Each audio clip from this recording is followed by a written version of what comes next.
এটা হচ্ছে আমাদের মেকানিক্যাল ডিপার্টমেন্টের building, Dalian university of technology.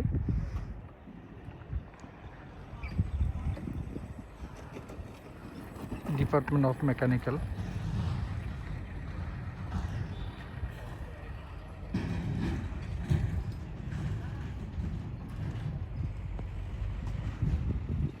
এই যে বাইকগুলো দেখছেন, এটা হচ্ছে আমাদের প্রতিদিনের সাথী বলা যায়, যা আমরা ব্যবহার করে পুরো ভার্সিটিতে যে কোনো কাজ আমরা সম্পূর্ণ করি, ক্লাসে আসি, ল্যাবে আসি।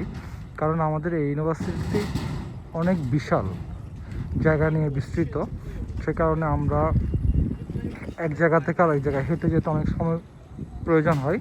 সে কারণে আমরা এই বাইকগুলো ব্যবহার করি। এগুলো হচ্ছে শুধু আমাদের ক্যাম্পাসের ভিতরে ব্যবহার করা যাবে, এবং এগুলো হচ্ছে আপনার প্রতি 20 মিনিটের জন্য 2 RMB করে চার্জ নেই, এবং পরবর্তী 10 মিনিটের জন্য 1 RMB করে, অথবা আপনি মান্থলি সাবস্ক্রিপশন কিনে নিতে পারবেন, অপশন রয়েছে। ধন্যবাদ। আমরা পরবর্তী আরেকটি ছোট ব্লগ নিয়ে আসব। এরকম ছোট ছোট ব্লগ দেখার জন্য আর ইউনিভার্সিটি সম্পর্কে ধারণা নেওয়ার জন্য আমার চ্যানেলটি সাবস্ক্রাইব করে রাখবেন। ধন্যবাদ।